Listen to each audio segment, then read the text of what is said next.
Hello everyone, my name is Vinay Kumar. Today I'm going to talk about subspace learning, feature selection via orthogonal mapping. Abstract. A plethora of dimensional reduction techniques stemming from statistics, machine learning, or graph theory has been developed. Their ultimate objective is to eliminate data redundancy without a significant information loss. A general formulation known as graph embedding offers a unified framework for describing several well-known DR algorithms. In this PPT, the inclusion of several DR algorithms within this unified framework is demonstrated.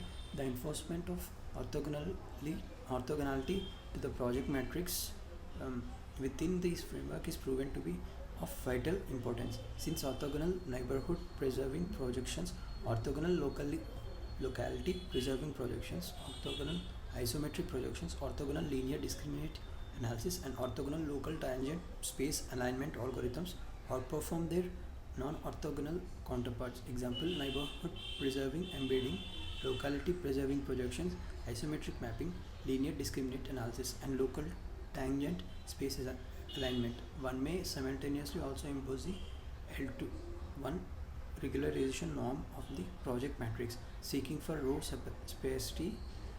This leads to be known as joint feature selection and subspace learning (JFSSL) framework. All DR algorithms are employed with JFSSL. It is proven that the use of orthogonal mapping algorithm within JFSSL against their non-orthogonal counterpart does not improve the recognition rate of NN classifier. Subspace learning. With advances in data acquisition and storage technology, big data or massive data sets are being generated on a daily basis in a wide range of emerging applications. Most of these big data are multidimensional. Moreover, they are usually very high dimensional with a large amount of redundancy and only occupying a part of the input space. Therefore, dimensionality reduction is frequently employed to map high dimensional data to low dimensional space while retaining as much information as possible. Linear subspace learning algorithm are traditional dimensional reduction technique that represents input data as vectors and solve for a optimal linear mapping to a lower dimensional space. Unfortunately, they often become inadequate when dealing with massive multi-dimensional data.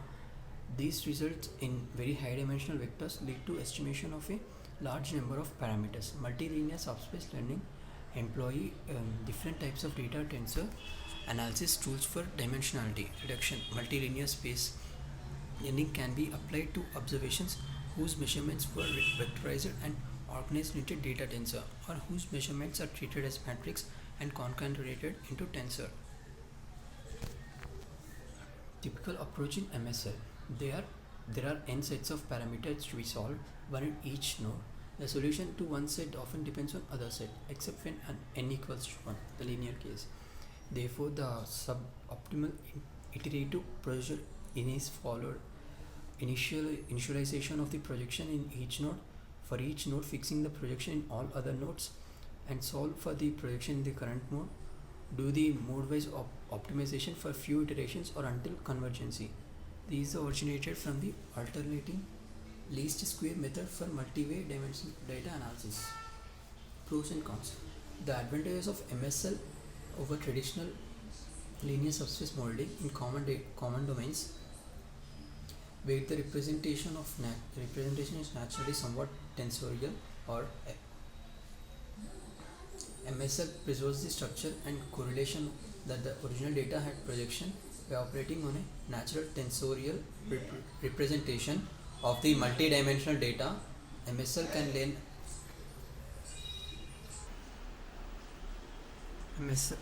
can learn more in compact representation than its linear counterpart. In other words, it needs to estimate a much smaller number of parameters. Thus, MSL can handle big tensor data more efficiently by performing computation on a representation with many fewer dimensions. This leads to lower demand on computational resources. However, MSL algorithms are iterative and are non-guaranteed to converge. Where an MSL algorithm does converge, it may do so at local optimum. MSL convergence problems can often be mitigated by choosing an appropriate subspace dimensionality, and by appropriate strategies for initializing, for termination, and for choosing the order in which projections are solved. Feature selection. In machine learning and statistics, feature selection, also known as variable selection, attribute selection, or variable subset selection, is the process of selecting a subset of relevant features, variable predictors, for use in model construction. Feature selection techniques are used for several reasons. Simplification of models to make them easier to interpret by researchers, users, shorter training times to avoid the curse of dimensionality, improve data's compatibility with the learning model class, encode inherent symmetries present in the input space. The central premise when using a feature selection technique is that the data contains some features that are either redundant or irrelevant and can thus be removed without incurring much loss of information. Redundant and irrelevant of two distinct notions, since one relevant feature may be redundant in the presence of another relevant feature with which it is strongly correlated. Feature selection technique should be distinguished from feature extraction. Feature extraction creates new feature from functions of the original features, whereas feature selection returns a subset of the features. Feature selection techniques are often used in domains where there are many features and comparatively few samples. Archetypical cases for the application of feature selection include the analysis of written text and DNA microarray data, where there are many thousands of features and a few tens to hundreds of samples. A feature selection algorithm can be seen as a combination of a search technique for proposing new feature subset, along with the evaluation measure which scores the different feature subset. The simplest algorithm is to test each possible subset of features, finding which minimizes the error rate.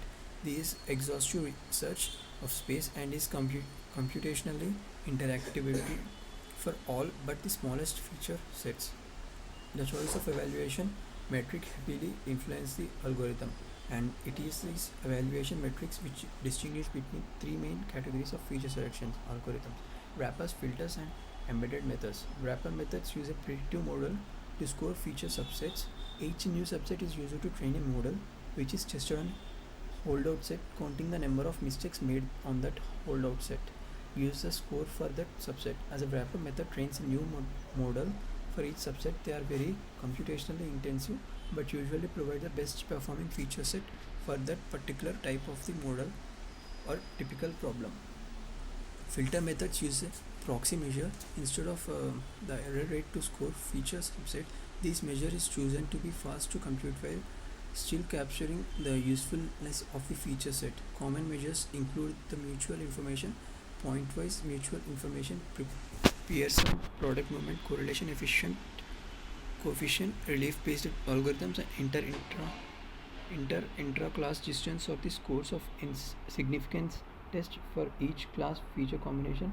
Filters are usually less computational intensive than wrappers, but they produce a feature set which is not turned to a specific type of predictive model. This lack of turning means a feature set from a filter is more generally than a set from a wrapper, usually giving lower prediction performance than a wrapper. However, the feature set does not contain the assumption of a prediction model and so is more powerful than for exposing the relationship between the features. Many filters provide a feature ranking rather than an explicit best feature subset. Then and cutoff point in the rank is chosen via cross validation. Filter methods have also been used as processing step for wrapper methods, allowing a wrapper to be used on larger problems. One other popular approach is the recursive feature elimination algorithm, commonly used with the support vector machine to repeatedly construct a model and remove features with low weights. Embedded methods are a catch-up or group of techniques which perform feature selection as part of model construction process.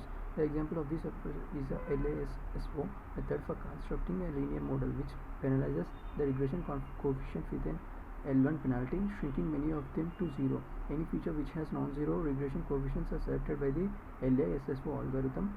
Implements to the LASSO includes BOLASO, which bootstrap samples, elastics net regularization, which combines the L1 penalty of LASSO with the L2 penalty of bridge regression, and FEARLECT, which scores all the feature based on the combinational analysis of regression coefficients. AEFS further extends LASSO to nonlinear scenario with auto encoders. These approaches tend to between the filters and wrappers in terms of computational complexity. In traditional regression analysis, the most popular form of feature selection is stepwise regression, which is wrapper technique. It is a greedy algorithm that adds the best feature or deletes the worst feature at each round. The main control issue is deciding when to stop the algorithm. In machine learning, this is typically done by the cross-validation. In statistics, some criteria optimized. This leads to inherent problem of nesting. More robust methods have been explored, such as brand and bound and piecewise linear network. Orthogonal mapping. A technique of orthogonal mapping is proposed for constructing boundary fitted orthogonal curvilinear coordinate system in 2D. The mapping is defined by the covariant Laplace equation and constraints on the components of the metric tensor of the curvilinear coordinates are used to achieve orthogonal and to control the spacing of the coordinate lines. Two different methods of implementing the mappings are presented. The first, the term is the strong constant method, is intended primarily for problems in which the boundary shape is not known in advance but is determined as a part of solution. The second term, the weakest constant method, is designed for the construction of an orthogonal mapping with a prescribed boundary correspondence, that is the production of boundary fitted orthogonal coordinates for a domain of given shape with a prescribed distribution of coordinates nodes along the boundary.